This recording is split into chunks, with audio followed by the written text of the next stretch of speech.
La lectura tiene la capacidad de hacernos sentir muchas cosas: frustración, alegría, tristeza, pasión.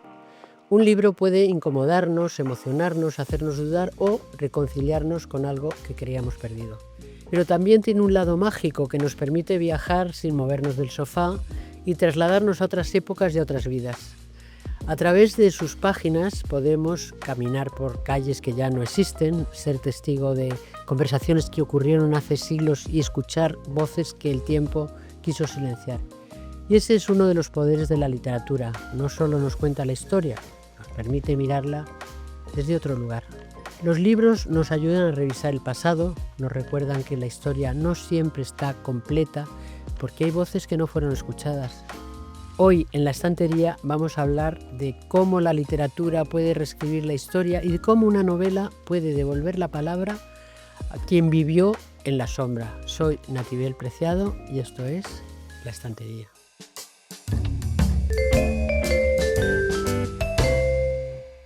Hoy abrimos La Estantería con un escritor que enfoca el Siglo de Oro desde un ángulo distinto. Fernando Bonete es doctor en comunicación social, profesor de escritura y uno de los grandes divulgadores culturales de nuestro país. Después de años reflexionando sobre literatura, se estrena en la novela con La hija del Fénix, una historia que recupera la figura de Marcela de San Félix, hija ilegítima de Lope de Vega. Una mujer brillante, escritora silenciada por la historia, Marcela fue la hija que aprendió a escribir desde la sombra, la hija que heredó el talento de su padre, pero no su visibilidad. Hoy, en La Estantería, nos sentamos con el autor de esta historia. Bienvenido, Fernando. Qué personaje tan atractivo el de Marcela. Una mujer, la hija de un genio, hija ilegítima de Lope de Vega, que decide meterse en un convento de clausura. Bien es cierto que en el Siglo de Oro las mujeres o se metían monjas, o se prostituían, o se casaban. Entonces, el mejor destino era ser monja, ¿no? Eso El es Siglo de Oro y porque mucho después, perdóname. sí, sí, sí. Y desde luego en el caso de Marcela, doblemente, porque en su caso un matrimonio habría sido más bien un mal matrimonio, un mal casamiento por su condición de hija ilegítima, por mucho que fuera hija de Lope de Vega. Efectivamente, las mujeres de aquel entonces, si querían escribir, querían dar rienda suelta a sus dotes literarias, tenían que ir al convento. Lo cual me hizo preguntarme, escribiendo esta novela, cuántas mujeres como Marcela, pero que al contrario que Marcela no han dejado un testimonio literario, porque el de Marcela es poco lo que nos ha llegado, pero nos ha llegado algo para poder rescatarla. ¿Cuántas mujeres como Marcela, pero al contrario que Marcela, porque no pueden dejar testimonio literario, han quedado en la sombra y nunca podrán ser recuperadas? A Marcela la hemos podido recuperar en esta novela y estudios filológicos que se han hecho sobre su obra, pero ¿cuántas habrán quedado en el olvido de la historia? Sí, supongo que muchísimas, ¿no? Vida dura, la de Marcela, porque es cierto que era la hija de un genio, pero un genio absolutamente insoportable, un genio egocéntrico, era muy autoritario, estaba ensimismado y desde luego a Marcela le dio muy mala vida. Él supeditó todo a su éxito literario y su éxito en las tablas, en el teatro, y cuando consiguió esto, no le fue suficiente y quiso lo que, por otra parte, siempre fue un anhelo suyo personal: medrar en la corte y conseguir un puesto lo más cercano posible al rey como secretario en la corte. Lo primero lo consiguió, es decir, no había nadie en España, casi podríamos decir en el imperio, que no conociera a Lope de Vega y la obra de Lope de Vega y el éxito y lo bien que hacía las cosas Lope de Vega en las tablas, que no en el resto, como bien hemos señalado, pero nunca llegó a conseguir ese puesto que ansiaba y ese estatus de nobleza que ansiaba por su origen, que era más bien humilde, y porque al final otros en su época pues se hicieron, ¿no?, con esos puestos que él ansiaba conseguir. Pero eso no quita para que él lo intentara todo para ello, incluso aprovecharse de los talentos de sus hijos o de la condición de hijos que tenían para con él y de la dependencia que tenían con él para intentar esto, ¿no?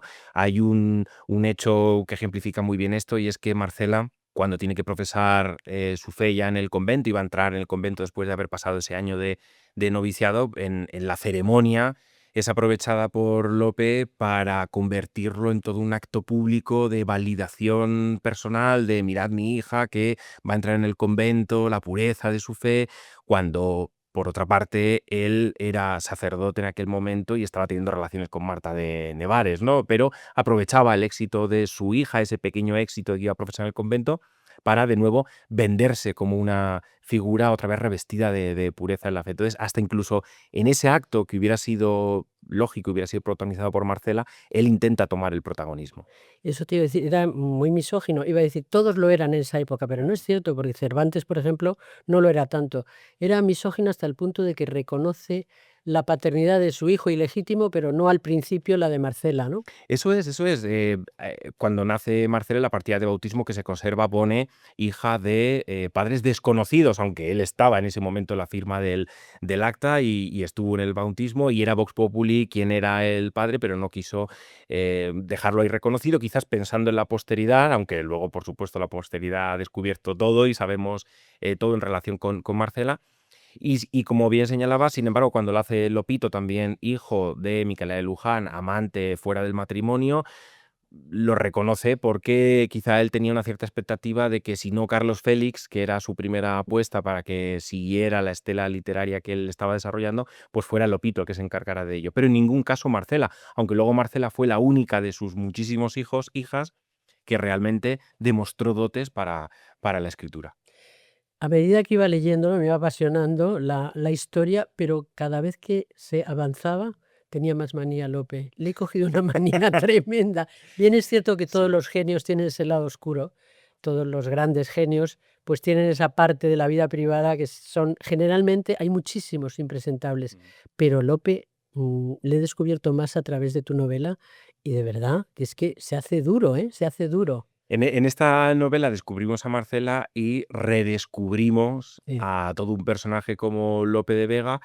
Yo he intentado que unas cosas no negaran otras, es decir, yo creo que a Lope de Vega cabe reconocerle lo que fue, el mayor dramaturgo de todos Ujú. los tiempos, en la historia de la literatura universal, y eso no lo quita el hecho de que como persona dejara mucho que desear, pero al mismo tiempo fue un amante nefasto, tanto para sus esposas como para también las amantes que tuvo fuera de esas relaciones, digo, de matrimonio, porque también a sus amantes las trató fatal y las trató como pañuelos usados y cuando pudo dejarlas las dejó y las defenestró. Y como padre, sobre todo la figura de Lope como padre en esta novela queda al descubierto como una persona que, bueno, sí, se podría preocupar en ciertos momentos por sus hijos, pero siempre de una manera instrumental, pensando de qué manera, quiénes eran sus hijos y cómo iban desarrollando sus hijos en la vida, podía beneficiarle a él para su propia carrera, si no literaria, sí en la corte. Como padre, como amante, como marido, como ciudadano, como porque era un desastre, ¿no? Bueno, pero más allá de eso, me ha hecho mucha gracia, porque te he oído alguna vez decir que era como un Bad Bunny actual, Sí. Bueno, que tenía un éxito, claro, claro, salvando las distancias, distancias, claro, salvando las distancias que era como una intelectuales, estrella de rock, que literarias. todo el mundo le Sí, conocía, sí. que había triunfado estrepitosamente. Totalmente. De hecho, bueno, en la época había una expresión acuñada que era esto será de Lope o esto es de Lope para indicar que algo era muy bueno o estaba muy bien hecho, ya fuera en el ámbito literario o fuera del ámbito literario. De hecho, esto puede ser que sea más anécdota que verdad, pero sí tiene visos de veracidad y es que en su sepelio, en su entierro y en la procesión que se hace por Madrid, muchas personas, no sabiendo quién venía en ese momento por la calle, cuando uno había llegado, digamos, el séquito, decían, esto será de Lope, porque había tanta gente y todo estaba tan bien organizado, que luego acertaban si fuera el entierro de Lope, ¿no? Pero era como una expresión acuñada para referirse a su obra. Y un poco por lo que decía antes, es paradigmático que habiendo alcanzado ese éxito enorme, enormísimo, que es ahí donde lo equiparo con Bad Bunny, ¿no? Quien no conoce a Bad Bunny, quien no conocía entonces a Lope de Vega, para él eso, en cierta manera, empezó a no valer nada, lo cual no deja de chocarte digo, si uno se dedica a la literatura, ya quisiéramos llegar a donde llegó Lope para nuestra época. Pues eso llega un momento que, dada su ambición desmedida, no vale para nada o no es suficiente y entonces pasa a ese plano más político, social, en el que quiere seguir triunfando y medrando, pero en este caso en la corte.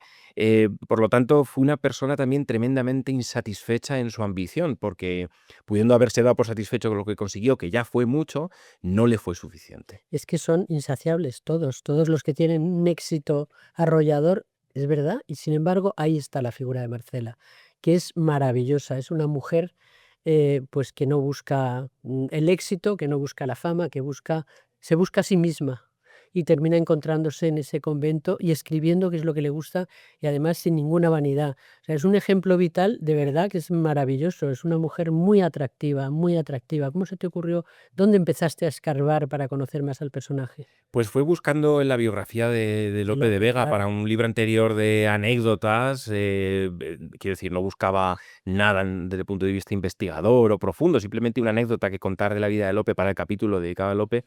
Me encuentro con algo que era mucho más que una anécdota, y es que entre los muchos hijos que había tenido había habido una hija, en este caso una niña, que se había terminado convirtiendo en la heredera literaria del gran genio de Lope, y chocaba primero por su condición de mujer, y segundo por su condición de hija ilegítima, y tercero porque, ya ahondando más en la vida de Lope para saber qué relación tuvo con esta hija, digo tercero, chocaba más todavía porque nunca le había reconocido en vida ese talento literario. Él conocía que ella tenía ese talento literario, pero nunca se lo reconoció, y sabemos que lo conocía porque cuando tuvo la ocasión, por aquello que decía antes de que Lope instrumentalizaba a sus hijos, cuando tuvo la ocasión a Marcela la puso de secretaria de sus cartas, porque sabía que tenía la calidad literaria y la calidad de su escritura suficiente como para ser su secretaria, o ser la secretaria entre él y el duque de Sesa y las cartas que enviaban a sus amantes, lo cual también vuelve a ser muy duro porque ella con 9 años tuvo que escribir y leer cosas que no eran para una niña de 9 años. No lo serían hoy y no lo eran entonces, porque Ya. pensamos que el amor, los amoríos extramatrimoniales en aquel entonces y lo que se escribía era más inocente o no era tan fuerte como lo que se escribe hoy. Basta leer cualquiera de las cartas para darse cuenta de que, vamos, decían unas burradas enormes. Y Marcela con 9 años tuvo que no solo leer eso, sino a veces escribirlas para ellos. Su salida era meterse en el convento, quiero decir, ¿se metió en el convento por una cuestión de fe, para huir de su padre, o porque era la manera de encontrar esa comparación que es tan bonita de una habitación propia Mm. de Virginia Woolf? Pues hay una combinación de las tres, y creo que unas llevan a las otras o unas convergen con otras, porque qué duda cabe de que ella, como buena por la totalidad de las mujeres de su tiempo, va al convento a escribir para huir del mundo que no le deja escribir, huir del siglo que por las costumbres del momento no se le deja escribir. Se va al convento ya no solo para huir del mundo, en este caso se agrava porque es también para huir de un padre que tampoco le deja escribir, y digo que se agrava teniendo en cuenta quién era el padre. El padre conocía qué era la literatura, conocía qué era la escritura, podría haberlo entendido algo más que el resto de padres del momento. Al contrario, es todavía más grave porque ni siquiera el padre le deja, aun conociendo lo que es la literatura. Y tercero, en la actitud de Marcela, de esa huida del mundo y de esa escritura, no para hacerse conocer por la posteridad, no para hacerse conocer por, digamos, la gente que le rodeaba, sino simplemente escribir por y para el placer de escribir, y por y para los que tenía más cerca. Hay también una actitud que tiene mucho que ver con la fe, y es escribir para una idea más grande que ti mismo, que es el servicio a los demás. Entonces, una cosa lleva a la otra. Qué duda cabe que al final la actitud de Marcela no tiene nada que ver con la actitud de ningún escritor de cualquier época. Yo he aprendido en ese sentido mucho de Marcela, o he intentado quedarme algo de la actitud de Marcela que creo que puede ser positivo para los escritores de hoy en día, y es que estamos obsesionados por vender mucho, obsesionados porque mucha gente nos lea, obsesionados con alcanzar la fama literaria. Eso es lo que representa la figura de Lope, mientras que hay otra manera de entender la escritura y entender la literatura, y es el hecho de disfrutar la literatura por sí misma, disfrutar de ese acontecimiento, y luego, bueno, si no te lee tanta gente, al menos quien te hayan leído, que hayan sintonizado con tu historia, eso ya debería ser suficientemente satisfactorio. Esa es Marcela. No solo por esa actitud frente a la escritura, sino también como mujer. Era una mujer, realmente admirable. Se metió en el convento muy joven. ¿Cuánto tiempo estuvo en el convento? Estuvo Porque a los 66 años, o sea, que desde los 16 hasta su muerte. Sí, murió si no recuerdo mal, 82 años qué vivió. barbaridad. Mucho tiempo de vida. Bien es cierto que la vida en el convento no es una vida tan arriesgada, o digamos que es una vida más pausada, que puede dar pie a gozar de una mejor salud para durar más años, ¿no? Y en el caso de Marcela se comprueba. Era una mujer, antes hablábamos o citábamos a Cervantes de pasada. Mm. Ella podría haber desarrollado una actitud vengativa hacia su padre, como lo hizo la hija de Cervantes, que también sale por aquí en esta novela. Es una de las sorpresas de esta novela ¿Se que dice encuentran Cervantes. realmente? ¿Es Se una historia real? Porque ellas me ellas 2 pregunto.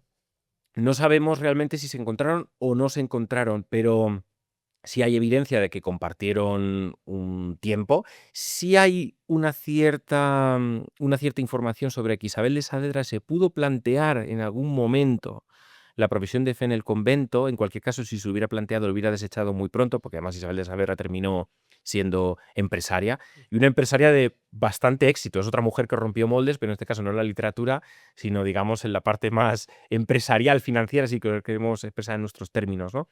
En el romanticismo hay 2, 3 obras de teatro que plantearon la ficción de que ambas se encontraron en el convento de las Trinitarias y que de hecho Isabel de Saavedra llegó a profesar en el convento de las Trinitarias.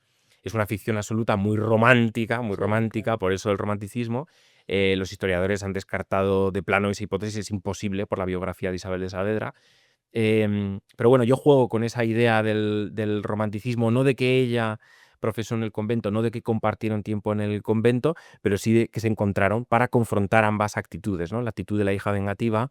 Isabel de Saavedra deja en la estacada a Cervantes y Cervantes muere en la miseria en buena medida porque ella no le rescata, un poco en venganza de cómo se había comportado con ella en vida. Sin embargo, Marcela, pudiendo haber adoptado la misma actitud vengativa de su padre, de no saber nada de él, no querer volver a tener ningún tacto con él, aislarse por completo de él, vence esa actitud y, en cierta manera, le perdona, sobre todo al final de su vida, aun sabiendo que su padre seguía siendo quien fue siempre, una persona profundamente egoísta y que pensaba una cosa pero hacía otra, porque, bueno, a la vista está, era sacerdote y seguía teniendo relaciones con Marta de Nevares y cohabitando con Marta de Nevares en su casa, algo totalmente impensable para un sacerdote.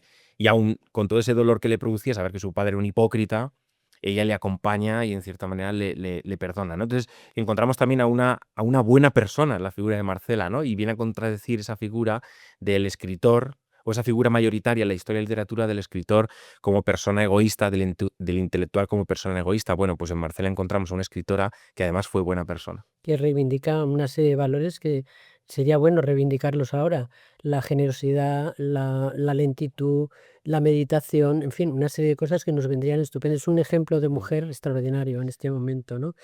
Esa actitud contemplativa. Bueno, te voy a decir que, por cierto, Rosalía, Ujú. los domingos, Sí. la hija de Fénix, Sí, sí, ¿qué sí. nos está pasando? Sí, sí, sí, yo creo que por lo que decías antes lo apuntabas ya casi, o sea, apuntabas ya la respuesta y es que hay ahora mismo creo que una cierta actitud de sospecha ante la urgencia, las prisas, todo lo que en los últimos años nos hemos dejado llevar con, sobre todo, las plataformas digitales, las redes sociales, de que todo que tiene que ser inmediato, sin reflexión de por medio, sin análisis. Creo que nos hemos cansado un poco de esto, nos hemos dado cuenta que nos hemos pasado de rosca y estamos buscando en lugares distintos aquello que por otra parte siempre hemos necesitado, que es esa palabra que mencionabas antes de la contemplación.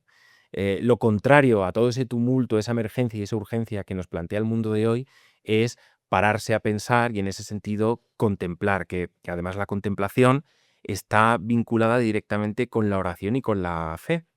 Esto ya lo supo ver muy bien Simone de Beauvoir, luego lo recupera en la contemporaneidad Byung-Chul Han en una obra que se ha publicado hace muy Dios. poquito, también aquí en Planeta, que es sobre Dios.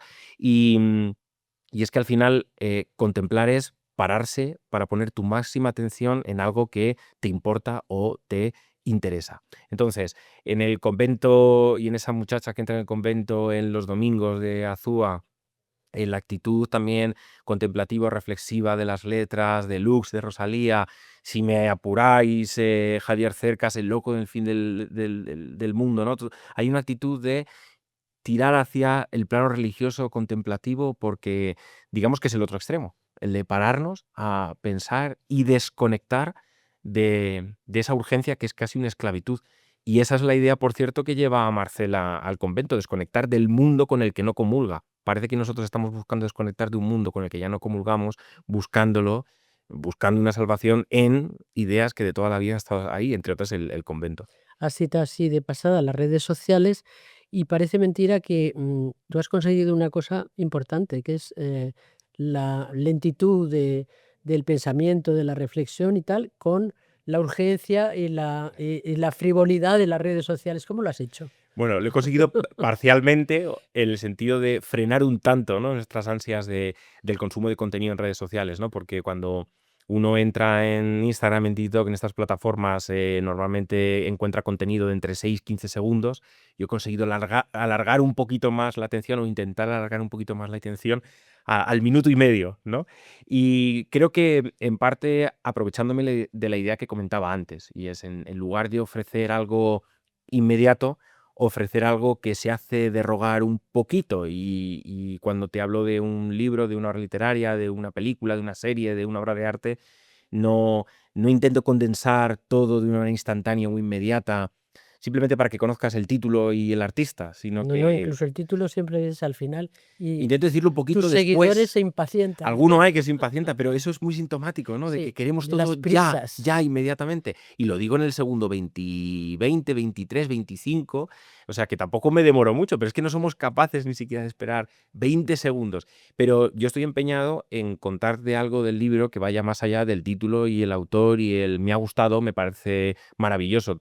Y esto es contarte el porqué de las cosas.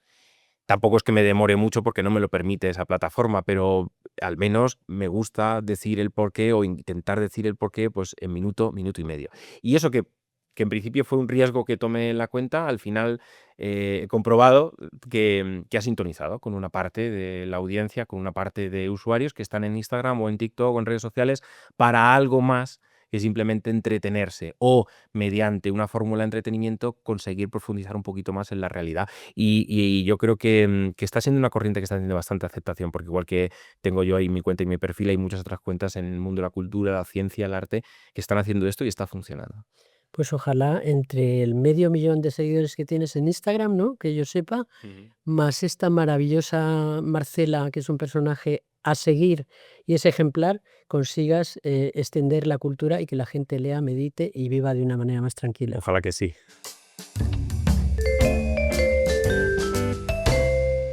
Fernando, hemos hablado de Lope, de Marcela, del Siglo de Oro. Ahora vamos a hacer algo mucho más actual.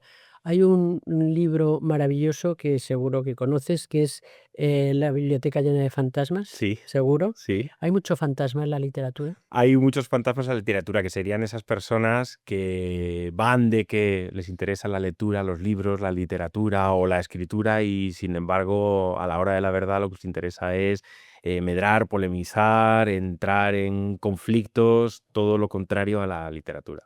Oye, y hay mucho sectarismo como en el mundo político y en casi todos en este momento. Es decir, o estás en una cuadra o en otra, en un sello, en otro, o escribes indie o eres bestseller. En fin, es irreconciliable eso. No, no se puede conseguir decir soy indie y vendo, hago, estoy aquí y allí. En fin, Es sintomático del mundo que nos ha tocado vivir. Vivimos en un mundo que etiqueta todo y que quiere meterlo todo en compartimentos estancos, cuando la cultura y también la literatura es lo opuesto a esa idea. La literatura, el arte es el diálogo, la conversación, el acercamiento, el encuentro, es decir, salir de esos compartimentos estancos y encontrarse. sé que tocas el violín como Einstein. Sí. ¿Cuál es tu orden de prioridades? ¿El jazz o Vivaldi? Wow, me pones ahí me pones en un conflicto, ¿eh? Bueno, te Em, pongo otro, Bach o Billie Holiday. pues todavía peor, todavía peor. Bueno, este te va a Bueno, ser más fácil, considera. ya. Sí. Agatha Christie, Simenon o Patricia Highsmith. Ahí me quedo Venga, con vete, vete. Agatha Christie. Ahí me quedo con Agatha Ya, Christie. ya lo sé. No, y bueno, la pregunta sobre Bajo es que Bach siempre va a estar por encima de. Bach es Dios en la música, entonces siempre va a estar por encima de todos. Sí. Pero bueno, considero el jazz, al menos en mi fuero interno, como una evolución natural de la música clásica. Entonces casi que viene a ser lo mismo en cuanto al género. O sea, que no eliges. Cuéntanos eso del Book Bro, El Book Book Bro, Bro, Book sí. Bro, Book Bro. Pues esto, fíjate, como comentábamos antes de las polarizaciones y los extremismos y las etiquetas en el mundo literario, hubo alguien que utilizó un diálogo del Book Bro como para ridiculizarme en redes sociales, ¿no? Y yo al contrario dije, ¡jo, qué buen término! Porque igual que utilizan ahora el lenguaje de hoy, lo del gym bro, lo de esa persona que está todo el día Sí. en el gimnasio, con sus amigos en el gimnasio, machacándose en las máquinas y haciendo deporte, dije, pues es que esta idea es fenomenal para la literatura, ¿no? ¿Qué término puede definirnos mejor aquellos que estamos todo el día pensando en los libros, viviendo a través de los libros, literaturizando todo en nuestra vida? Pues el Book Bro, esa persona que es tu hermano de libros, casi, para poder hablar de todo lo que significa la literatura con ellos. ¿Y Dark Academia? El Dark Academia. Mm, Bueno, un género de mucho éxito que creo que está trayendo a muchas personas hacia la lectura, Lo que desconozco es si después de pasar por el fenómeno Dark Academia o el Romantasy dan el pie a otro tipo de lecturas o ya se quedan en el género, pero creo que lo importante a destacar aquí en este fenómeno es que había personas que antes no leían nada y ahora leen gracias a este y otros géneros de adultos o jóvenes adultos, y creo que eso es algo a apreciar. ¿Es verdad eso de que lees 140 libros al año? Leo más de un centenar de libros al año, eso sí, lleva siendo así desde 2 al día, hace ¿qué haces? ¿Cómo lo haces? lleva siendo así desde ¿Explicárnoslo? hace tiempo. No, y Diagonal. en el año mejor que he tenido en mi vida leí 140, pero es verdad que no todos los años llego a 140, aunque sí que suelo pasar el centenar. Pero bueno, es fácil en el sentido de que al final todo en mi vida está relacionado con los libros, preparar las clases, hacer mis investigaciones en la universidad, preparar los contenidos para Instagram, también leer por placer, por supuesto. Todo, incluso mis colaboraciones en medios, todo está relacionado con los libros y con leer. Entonces es fácil sacar tiempo para leer porque mi propio tiempo de trabajo es para la lectura. Fernando, te agradezco mucho que formes parte de esta estantería, es mucho más modesta que la tuya, pero va creciendo, está muy bien. Ahora llega un momento en el que quiero que nos recomiendes un libro para ponerlo aquí, en esta estantería. Qué bien, pues mirad, he traído.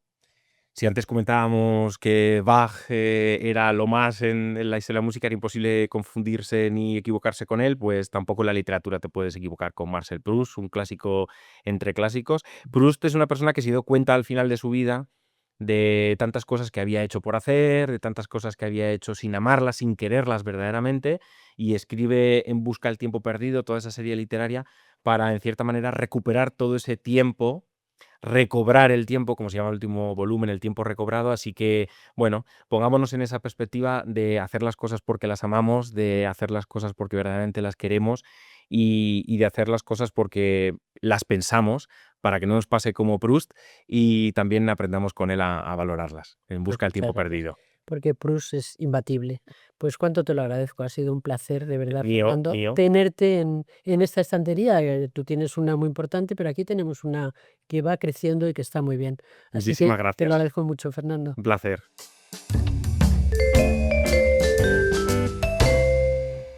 Ya os he dicho que en esta estantería caben muchos libros y cada mes dejamos un hueco muy especial para uno que merece quedarse. Este mes os sugiero la nueva novela de Carla Gracia, El jardín dormido. Se busca persona sensible y trabajadora para despertar un jardín en una finca en el Ampurdán, abstenerse personas alegres y entrometidas. Así empieza una historia que habla de memoria, de raíces, de secretos familiares y de todo aquello que permanece latente aunque el tiempo intente cubrirlo. Si buscas una historia íntima, luminosa y llena de sensibilidad, la encontrarás en El jardín dormido. Léela despacio y disfrútala. Y hasta aquí este nuevo capítulo de La estantería. Como decía Virginia Woolf, basta con que una mujer tenga dinero y una habitación propia para poder escribir ficción. Gracias por acompañarnos, nos vemos en La estantería.